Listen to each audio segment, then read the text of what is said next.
देखो, अपने first second और थर्ड चैप्टर अपन कुछ कुछ कर चुके हैं, उनमें से कुछ डेरिवेशंस अपन नहीं कर रहे हैं अभी।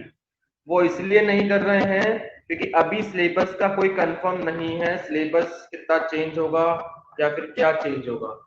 ठीक है, तो अपन अब चैप्टर नंबर 4 स्टार्ट कर रहे हैं। लिखो chapter number 4, capacitor. Chapter number 4 लिखो, कैपेसिटर।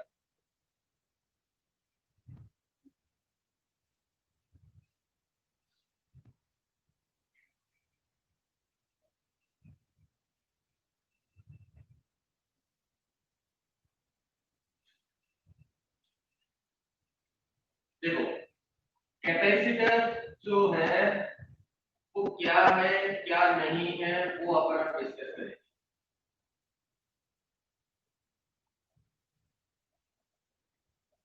ठीक है, देखो कैपेसिटर एक डिवाइस है। कैपेसिटर क्या है? एक डिवाइस है।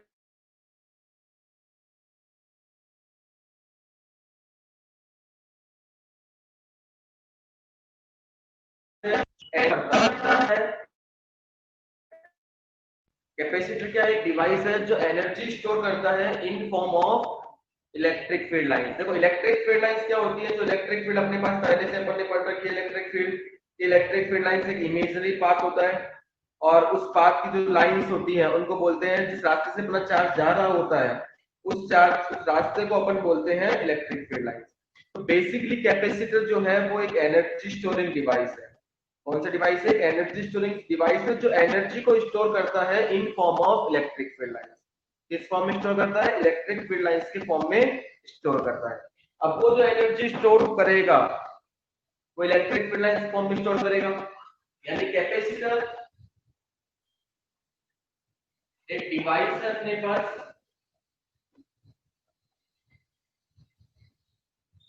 जो electrostatic ESP electrostatic potential energy store करता है in form of electric field, in form of electric field. ठीक है, तो डेफिनेशन क्या हो गया?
हाँ भाई, अब आ रही है क्या आवाज?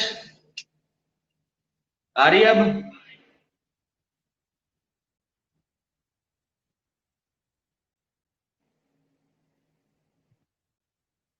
चलो लिखो, डेफिनेशन लिखो कैपेसिटर की।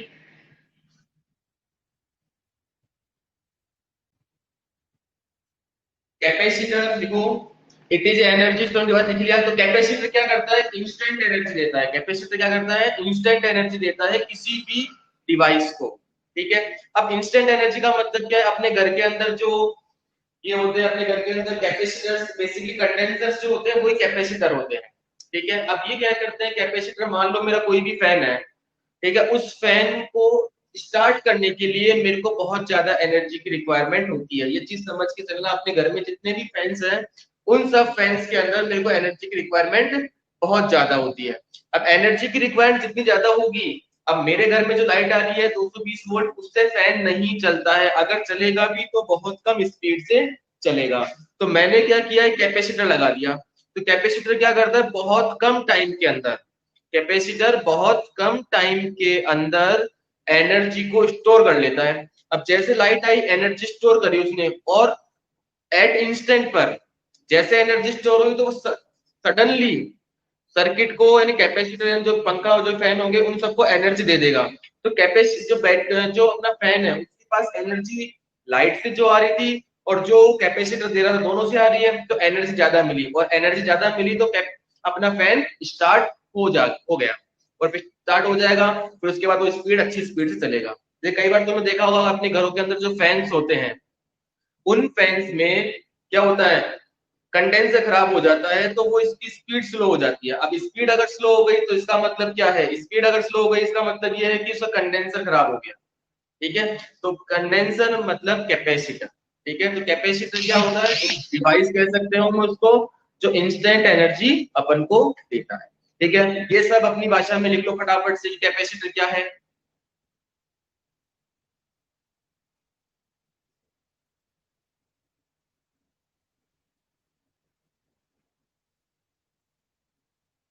लिखने के बाद फिर बताओ, फिर आगे बढ़ते हैं अपन।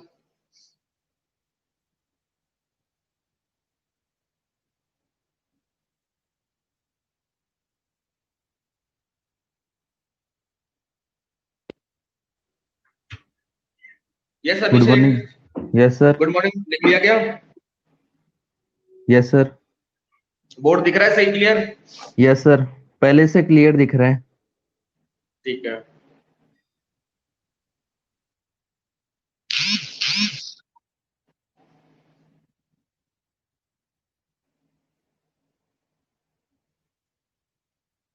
लिख लो अपनी भाषा में कंप्लीट इसको। और किसी को कोई डाउट? तो कैपेसिटर समझ में आ गया। अब हिमांशी बताएगी कैपेसिटर क्या होता है।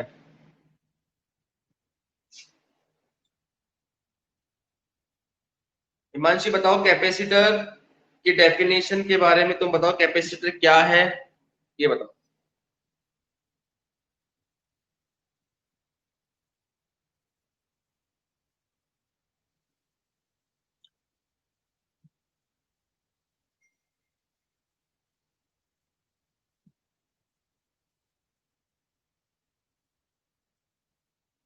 चलो लिख लिया होगा मेरे हिसाब से तो। अब लिखो नीचे एक डेफिनेशन और है कैपेसिटर। जो कैपेसिटर की डेफिनेशन है वो ये कहती है कि मेरे पास दो पैरेलल प्लेट्स हैं।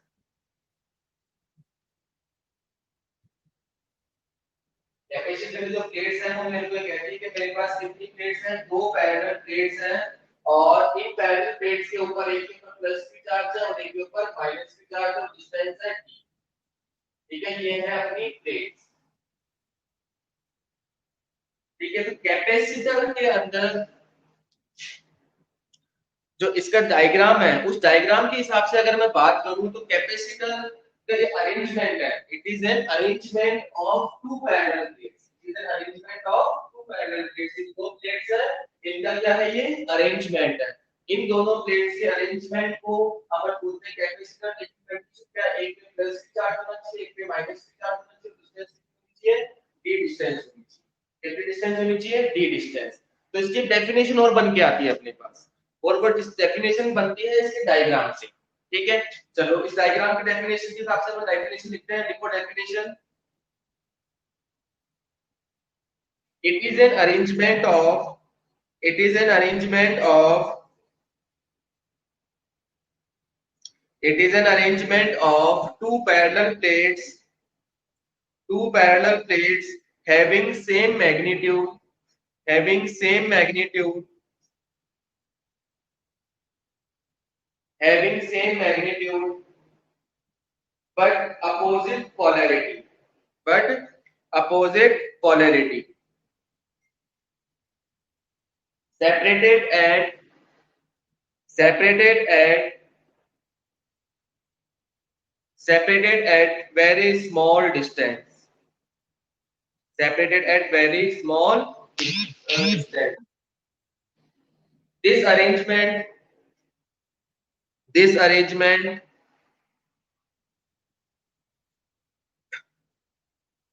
this arrangement is known as this arrangement is known as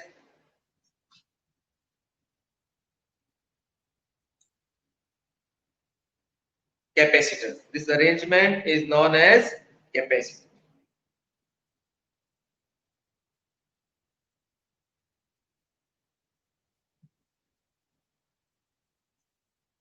clear clear. चल, अगर हम आगे की थोड़ा सा और बात करें, अगर अपन इस कैपेसिटर के बारे में,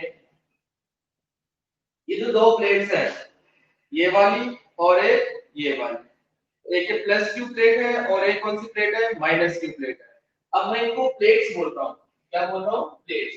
देखो बेसिकली क्या है, ये प्लेट है अपने पास, इसको थ्री डायमेंशन में मैंने ऐसे बना दिया। अब बोलने में तो मैं इसको प्लेट बोलूंगा, बोलने में तो मैं इसको क्या बोलूंगा, प्लेट बोलूंगा, बट बेसिकली ये अपने लिए क्या होगी, शीट होगी। क्या होगी अपने लिए, शीट, यानी ये प्लेन शीट होगी अपने लिए। ठीक है, बाकी जो प्लेन शीट है, ये शीट को बताने का मतलब कि शीट के लिए जो इलेक्ट्रिक फील्ड होता है वो होता है सिग्मा अपॉन 2 एप्सिलॉन, जबकि प्लेट के लिए इलेक्ट्रिक फील्ड होता है सिग्मा अपॉन एप्सिलॉन। ठीक है, नाम अपन प्लेट बोल रहे हैं पैरेलल कैपेसिटर के लिए, बट अपन इसको लेते हैं कंसीडर कर लेते हैं शीट, क्योंकि शीट की थिकनेस नहीं होगी, शीट की थिकनेस नहीं। ठीक है, तो ये चीज आपको ध्यान रखनी है। बोलने में प्लेट बोलेंगे अपन, पैरेलल प्लेट्स बोलते हैं, लेकिन वो होती क्या है, शीट होती है। ठीक है, पहली चीज। दूसरी चीज, अगर मैं इलेक्ट्रिक फील्ड की बात करूं, तो इलेक्ट्रिक फील्ड इनके दोनों के लिए, चाहे तुम इसके लिए बात करो चाहे तुम इसके लिए बात करो, इलेक्ट्रिक फील्ड डिस्टेंस पे डिपेंड नहीं करती है। इलेक्ट्रिक फील्ड किस पे डिपेंड नहीं करती है, डिस्टेंस पे डिपेंड नहीं करती। ठीक है, चलो ये कहानी समझ में आई अपन को। अब आगे बढ़ते हैं अपन। जो कैपेसिटर का सिंबल है, ये कैपेसिटर का सिंबल होता है, ठीक है, ये जो सिंबल है ये किसका सिंबल है, कैपेसिटर। ठीक है,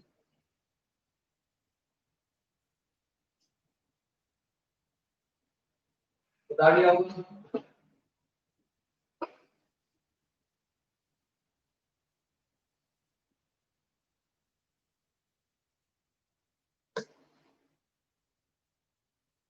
अब देखो,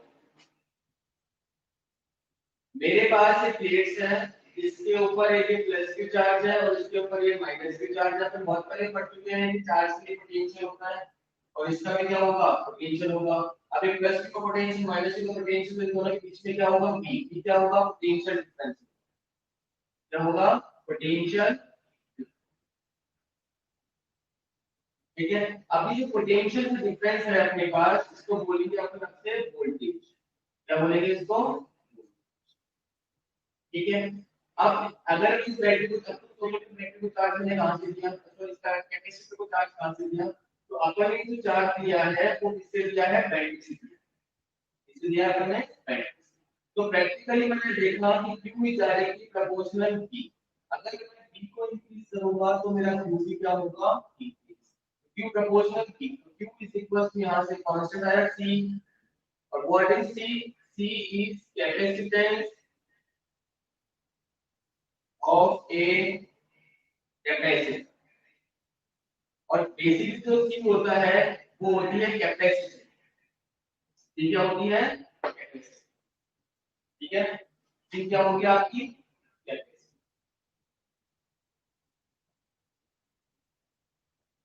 ठीक है, कोई प्रॉब्लम इसमें?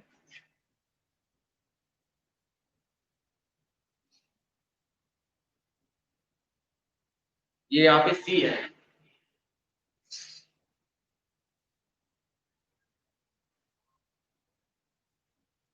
देखो, charge on a capacitor is directly proportional to charge on a capacitor is directly proportional to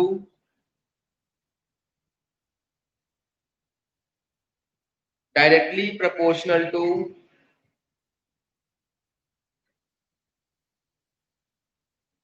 directly proportional to voltage।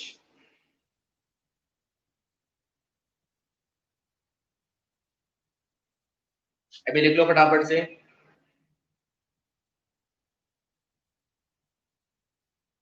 Q is equals to dV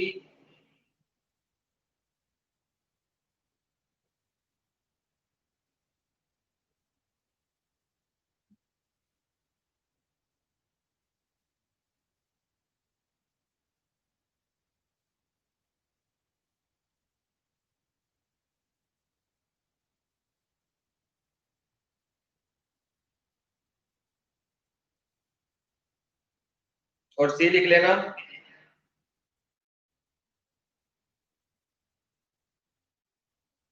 capacity of A is basically capacity capacity of a capacitor। और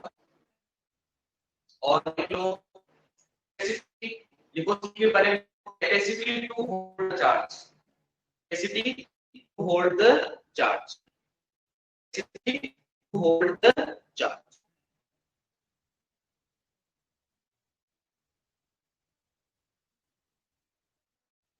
capacity to hold the charge।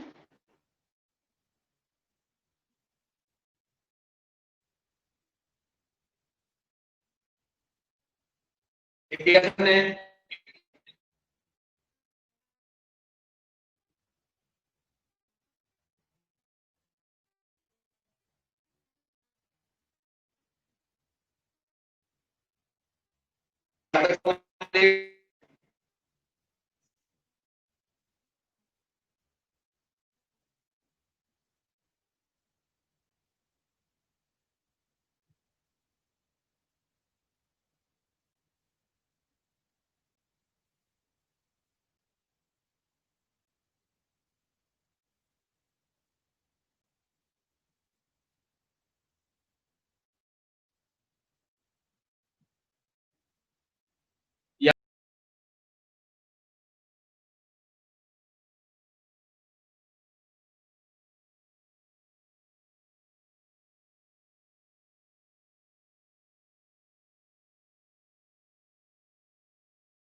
चलो जी, हो गया सबका।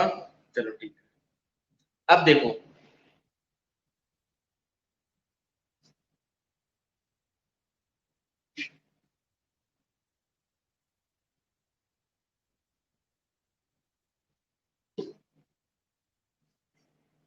अब देखो Q is equals to C और what is C तुम्हें पता चल गई है। C बेसिकली अगर एग्जाम में आ जाए what is capacitance of a capacitor, तो आप ये लिख सकते हो basically capacitance of a capacitor to hold the charge, capacity to hold the charge। इसकी डेफिनेशन अपन लिखते हैं capacity to hold the charge। अब सी की यूनिट जो होती है वो होती है फैरेड, लेकिन तुम्हारे एग्जाम में माइक्रो फैरेड, मिली फैरेड, नैनो फैरेड ये सब पहले पढ़ चुके हैं। नैनो मतलब 10 की पावर -9, मिली मतलब 10 की पावर -6, माइक्रो मतलब 10 की पावर -3, 10 की पावर -6 और 10 की पावर -9 के सब बहुत पहले पढ़ चुके हैं, तो उसको कन्वर्ट करके लिख रहा है। मैंने पहले यूनिट इसकी लिखवाई है ताकि इसका फिर न्यूमेरिकल सॉल्व करेंगे तो सी की वैल्यू अपन एफ की फॉर्म में रखेंगे।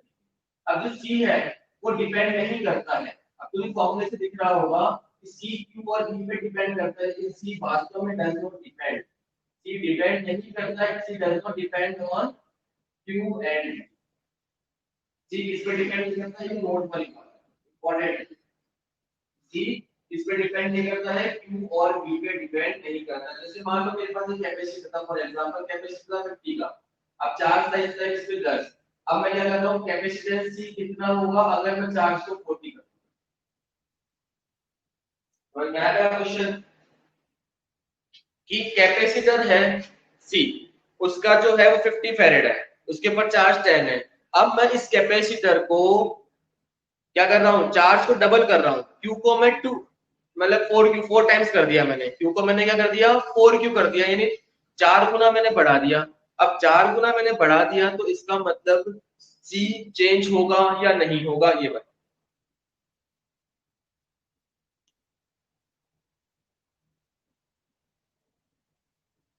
सी चेंज होगा या नहीं होगा ये अपन को सोचना है।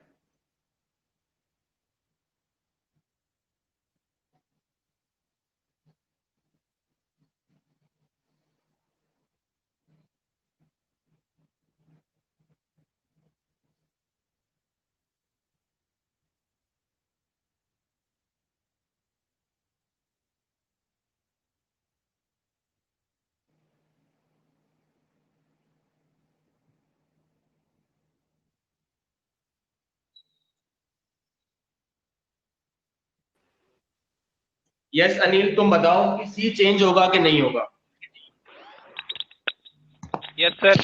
सी चेंज होगा यस सर। बेटा, कैसे होगा?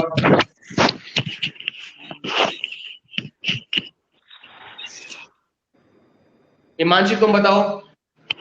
सर नहीं होगा। ये चेंज नहीं होगा, ठीक है। अभिषेक नहीं होगा सर। नहीं होगा क्योंकि सी क्यू पे डिपेंड ही नहीं करता, तो चेंज कहां से होगा? लिख लो सब आंसर इसका। माइक पर साइलेंट कर दो, लिखो आंसर।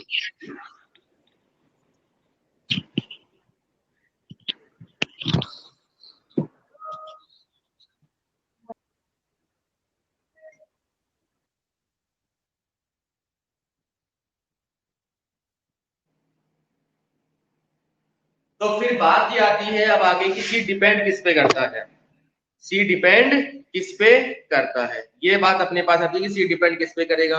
अब सी डिपेंड करता है किस पे, देखो सी जो डिपेंड करता है वो करता है shape, size, medium and temperature. कभी कभी किस पे डिपेंड करता है, टेम्परेचर पर भी डिपेंड करेगा। तो सी किस किस पे डिपेंड करता है, लिखो see depends on shape, size, medium and temperature. See depends किस पे करता है, शेप पे, साइज पे, मीडियम पे एंड टेम्परेचर पर डिपेंड करता है।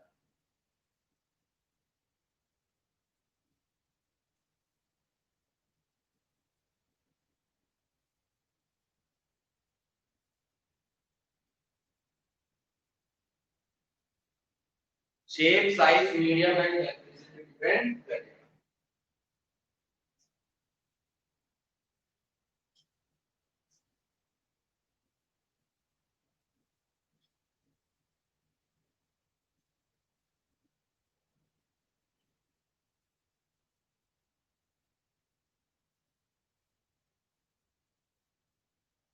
अब देखो,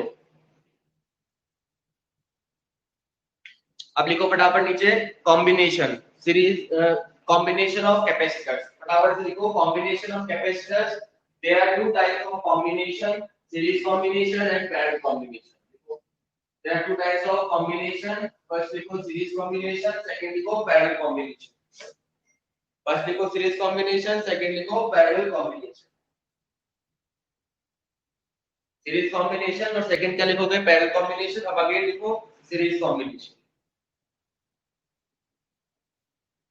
अगेन लिखो series combination.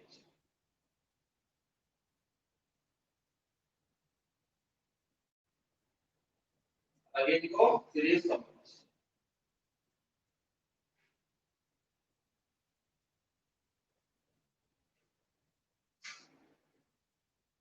देखो सीरीज कॉम्बिनेशन में मान लो मेरे पास दो कैपेसिटर, ठीक है। अब इन दोनों कैपेसिटर के दो वायर, एक वायर ये रहा, एक वायर ये रहा, मान लो दो वायर, ठीक है।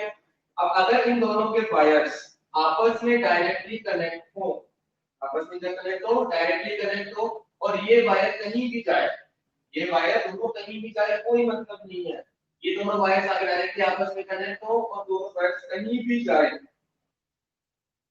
ये वायर्स कहीं भी जाए, इससे मेरा कोई मतलब नहीं है। तो ये कौन सा कॉम्बिनेशन होगा? Series combination. पर कंडीशन क्या है? यहाँ बीच में से कोई भी वायर नहीं निकलना चाहिए, कोई भी यहाँ पर कोई कैपेसिटर लगा हुआ नहीं होना चाहिए, ना यहाँ पर कोई बैटरी लगी हुई होनी चाहिए, मतलब यहाँ पे किसी लगा हुआ नहीं होना चाहिए, डायरेक्टली कनेक्ट होनी चाहिए, चाहे वायर सीधा हो टेढ़ा हो, चाहिए तभी कौन सा कॉम्बिनेशन हो गया? ये सीरीज कॉम्बिनेशन। ये मैं पहचानने का तरीका बता रहा हूँ, ये सीरीज कॉम्बिनेशन, ठीक है। अब अगर मैं बात करूं पैरेलल कॉम्बिनेशन, इसकी बात करूं मैं पैरेलल कॉम्बिनेशन, तो पैरेलल जो कॉम्बिनेशन है वो ये कहता है कि ये डायरेक्टली कनेक्ट है इससे, ये डायरेक्टली कनेक्ट है इससे, ठीक है। अगर कैपेसिटर के दोनों प्लेट अगर डायरेक्टली कनेक्ट हुए इससे और ये इससे, और यहां से कितने भी वायर निकल जाए, यहां से कितने भी वायर निकल जाए, यहाँ से कितने भी वायर निकल जाए, ये कौन सा कॉम्बिनेशन में होगा? Parallel combination. कौन सा कॉम्बिनेशन में होगा? पैरेलल कॉम्बिनेशन में होगा। यहाँ पे इस लाइन पर, इस लाइन पर, इस वाली वायर पे, इस वाले वायर पे अपने पास कुछ भी नहीं होना चाहिए, ना कोई कैपेसिटर होना चाहिए, ना कोई बैटरी होनी चाहिए, बट वायर निकल सकते हैं। ये कौन सा कॉम्बिनेशन हो गया? पैरेलल, ठीक है। अभी सीरीज कॉम्बिनेशन और ये पैरेलल जो कॉम्बिनेशन है ये हो गया अपना। दोबारा देख लो सीरीज कॉम्बिनेशन और पैरेलल कॉम्बिनेशन।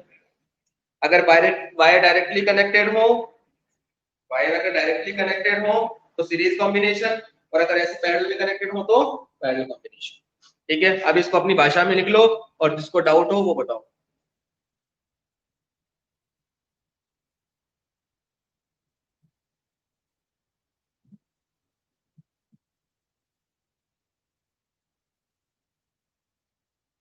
यस हिमांशी, क्या डाउट है बेटा? बोलो। सर ये सीरीज कॉम्बिनेशन। सीरीज कॉम्बिनेशन में मेरे पास कितने कैपेसिटर हैं? दो। दो। एक कैपेसिटर में कितने वायर होंगे? सर दो। दो दो, तो उनमें से एक एक वायर को डायरेक्टली कनेक्टेड है, ओके सर। ठीक है। और जो बाकी जो दो वायर निकल रहे हैं साइडों में से, वो कहीं भी जाए अपन को उससे मतलब नहीं है। तो ये कौन से कॉम्बिनेशन में होंगे? Series combination. और किसको डाउट है बोलो, फटाफट से बोलो भाई, क्लास खत्म होने वाली है।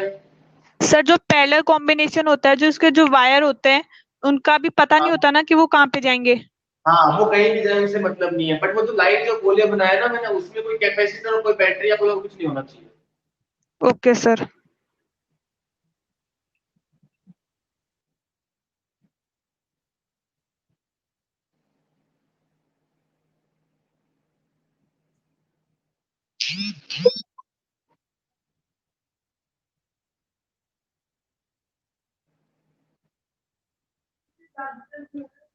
कोई doubt Abhishek Saini? No sir.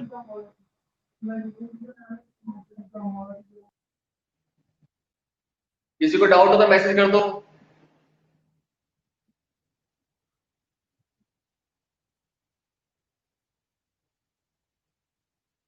Lalit, कोई डाउट है बेटा? No sir. समझ में आ गया? Yes sir. चलो अच्छी बात है। और अपना फोन माइक बंद कर लो जिनका डाउट नहीं है।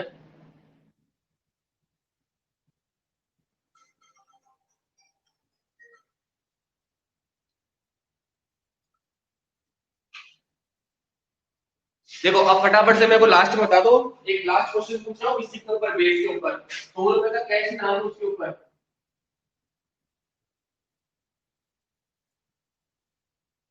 कैश नाम है इसके ऊपर, तो ये मेरे को ये बताएगा कि सीरीज में कौन है और पैरेलल में कौन है। सीरीज में कौन है और पैरेलल में कौन है। कैश नाम है 100 रुपए।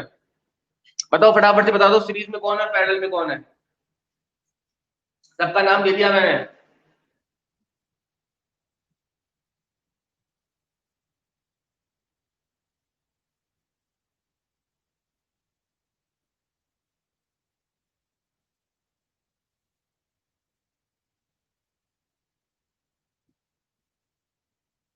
बोलो फटाफट।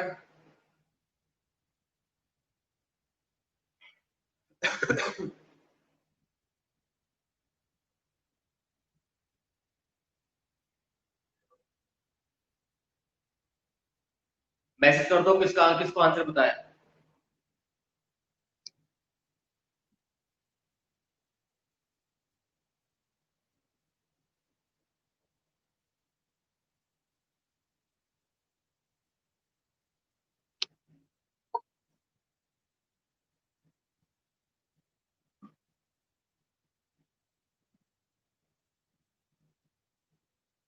अभिषेक बोल रहा है C1 C2 C5 are in series combination. पहली चीज तो अपन दो के लिए बात कर रहे हैं, चलो तुम फिर भी कहते हो तो C2 और C5 भी किसमें है, सीरीज कॉम्बिनेशन में है। ठीक है, अभिषेक कह रहा है, फटाफट बोल दो भाई। अभिषेक कह रहा है C2 और C5 सीरीज में है, तो C2 और C5 सीरीज में कैसे है भाई, डायरेक्टली कनेक्ट है, बाहर निकल गया तो सीरीज में कहां से हुआ, इम्पॉसिबल। कृष भैया भी कह रहे हैं C2 C5 सीरीज में, तो कैसे है भैया देख लो। शुभम कह रहा है कि कोई सीरीज में नहीं है कोई पैरेलल में नहीं है, अच्छी बात है भाई।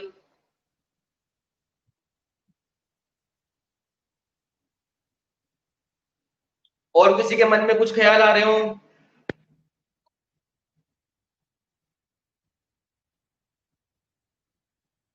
लीना अपना माइक ऑन करना।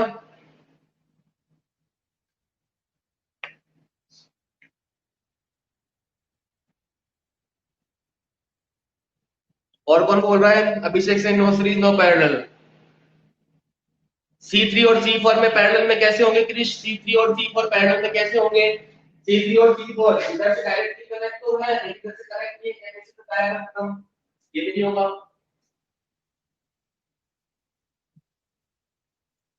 चलो अब मैं इसका आंसर बताता हूँ, इसमें तुम आज घर बैठना और जितने कॉम्बिनेशन दो दो के अंदर लग सकते हैं दो दो के अंदर लगाना, सीरीज पैरेलल लगाना और फिर देखना कि सीरीज पैरेलल नहीं रहेगा। ये क्वेश्चन मैंने इसलिए किया था कि दोनों में डाउट क्लियर हो जाए, क्योंकि बहुत इंपॉर्टेंट है, बोर्ड में हर साल इसमें से न्यूमेरिकल आता है। ठीक है, तो मैं घर बैठना और पता करना कौन सीरीज में और कौन पैरेलल में है। तो इसमें कोई सीरीज में नहीं है कोई पैरेलल में नहीं है, C2 C3 भी सीरीज में नहीं है क्योंकि C4 बीच में आ रहा है। ठीक है, ये आप। और रही बात इसके आंसर की, तो मेरा क्वेश्चन ये था कि जो सीरीज और पैरेलल में बताएगा उसको 100 रुपए मिलेंगे, लेकिन इसका तो आंसर क्या है, सीरीज में भी नहीं है और पैरेलल में नहीं है। ठीक है, तो आपको 100 रुपए गए। ठीक है, आज की क्लास खत्म होती है और अब नेक्स्ट क्लास में मिलते हैं, पूरा लिख के रखना। यस टीपी सर, कुछ बोलना है सर आपको। सीमा मैम।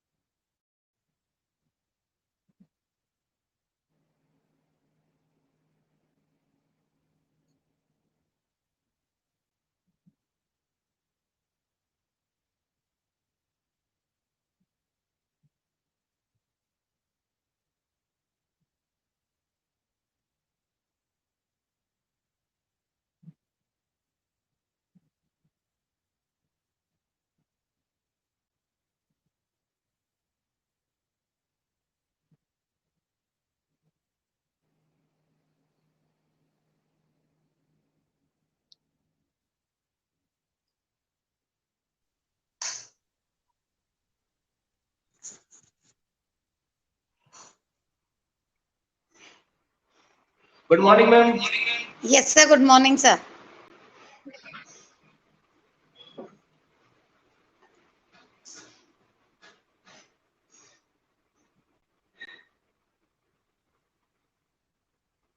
ठीक है मैम, नेक्स्ट क्लास का टाइम हो गया, मैं कट करता हूँ।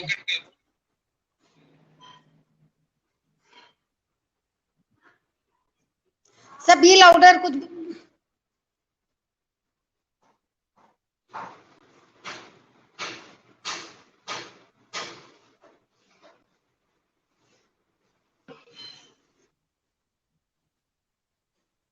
कुछ बोल रहे हो क्या मैम? नहीं सर, बस आपकी आवाज नहीं आ रही थी, इसलिए मुझे लगा आप कुछ बोल रहे, तो वापस पूछ रही थी आपसे। अच्छा नहीं मैं जा रहा हूँ, ठीक है। Okay sir.